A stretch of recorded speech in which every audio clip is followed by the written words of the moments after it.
Hey everybody, it's Owen here from UCC Students Union, giving you my last video blog or vlog as they call it.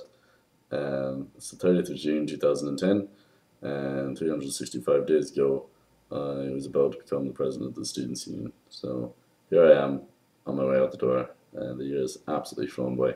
Just in terms of updating you on things that I have been doing, I attended a centenary celebration of the first female professor that was appointed in Ireland and in the UK. Her name is Mary Ryan, and she was the professor of Romance languages in UCC in 1910. That was a very interesting and very commendable feat. I had meetings with Keith, the incoming president, crossover meetings between himself and myself, Michael Farrell, who is the corporate and legal secretary for UCC, and the solicitor for the Students' Union, Tom Coughlin. And that was just crossing over meetings on legalities of the Students' Union and legal issues and how to handle them and all that sort of stuff. And tonight, my last act as president is to speak in front of the International Symposium for Engineering Education that's going on here in UCC over the next few days, the opening ceremony, just on sort of engineering education and the student perspective of that. So I'm going to go now into a few spiels. First one is that I have absolutely loved every second of working as president and serving as president in UCC. It was really a pleasure. It was an honor. It was a privilege. I hope we tried to make it a more professional organization, something that was connecting with members, something that was making an impact on the ground with the university, representing student interests to the best of our ability and doing so professionally. That was probably the biggest thing.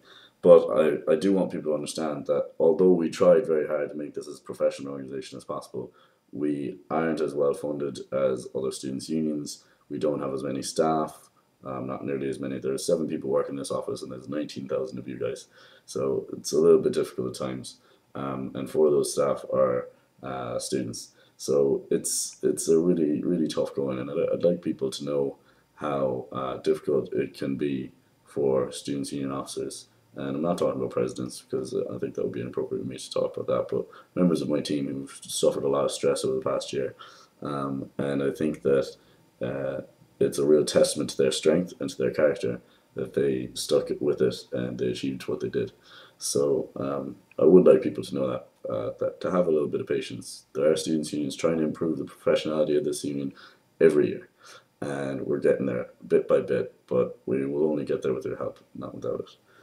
I'd like to say something on higher level education in a general sense as well. I mean, I've gotten a huge insight now into the university and to how it operates from an administrative point of view, and the president from down, the vice president for the student experience, the lecturers, the heads of the department, the academic council, the governing body, all these fantastic sort of administrative functions within the university.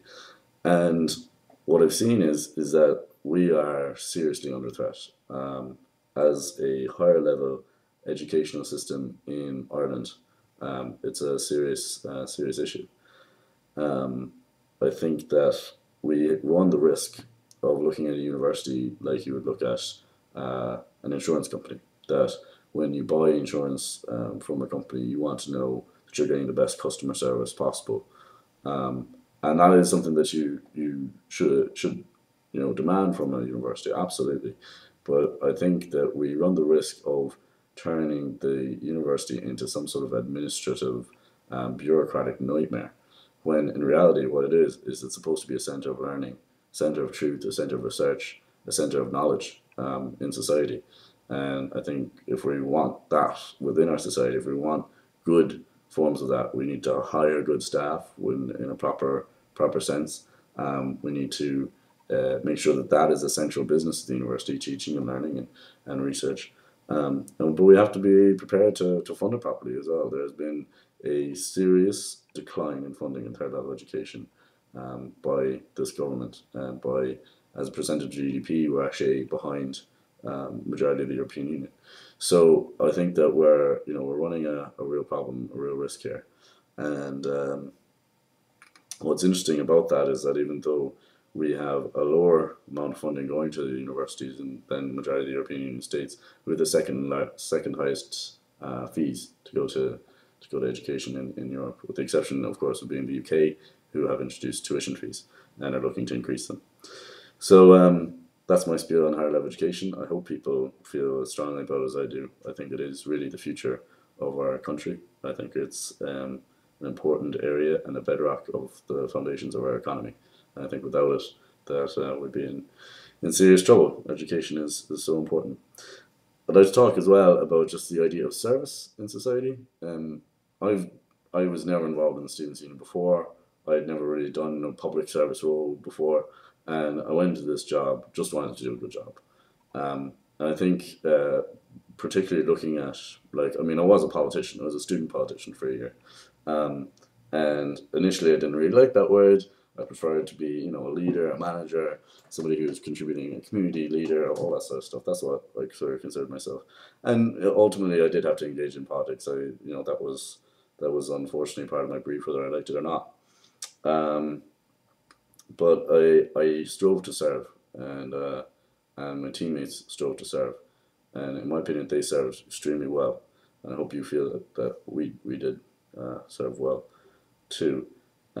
But it's hard. I mean, it's very difficult, and I think that it's given me a huge insight into politicians and ministers and public servants all around the world, in how you are expected to serve, and you're under a great deal of pressure, personal pressure, as well as outside and external pressure, to serve and to serve to a high standard, for very little thanks, and that's very hard to take. And I think, particularly in Irish society, we run the risk of losing great people wanting to work for their communities and to work for the greater common good. I think to keep on disparaging some people, and some people deserve it. I mean, there are some bad public servants out there and I've met a few of them myself, that aren't doing a good job and are scamming the public. But I think that majority of people go into this because they want to do something positive.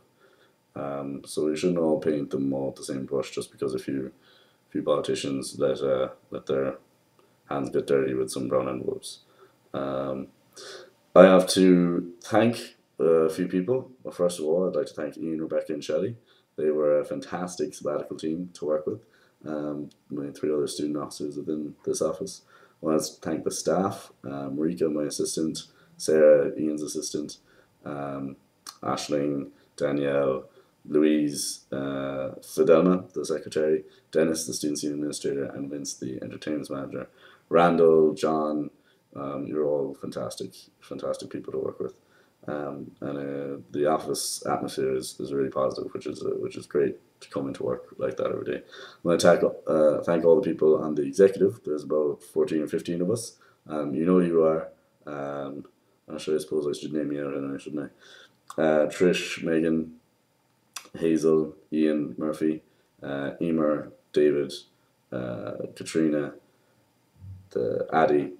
Let's see, who else is it? Shelley, Rebecca, Ian, and Dennis, Sean O'Shea, and Sam Fitzpatrick. I think that's everybody. So, look, I want to thank you guys so much. You did unbelievable work all year, and it really made a difference to my life. I want to thank all the students who voted in the Students' Union elections, for me, and for the people who worked on my campaign. I couldn't have done it without you, and I wouldn't be here just ending the best year of my life if it weren't for you. I really do owe you the best year of my life, and it has been an absolute pleasure. There's another person in my life that I'd like to, without naming, say very warm and sincere thank you to. She's made this year unbelievable, and I'm happy that she has been a part of it. So that's really everything. I wish UCC all the best. I wish all you students all the best. As I said, it has been a pleasure to serve, and it has been an honor and a privilege. And I hope that one day I will have a job that I enjoy as much as I enjoyed this one, despite how challenging and hair tearing out, heartstring pulling it was. So all that's left to say is good night and good luck.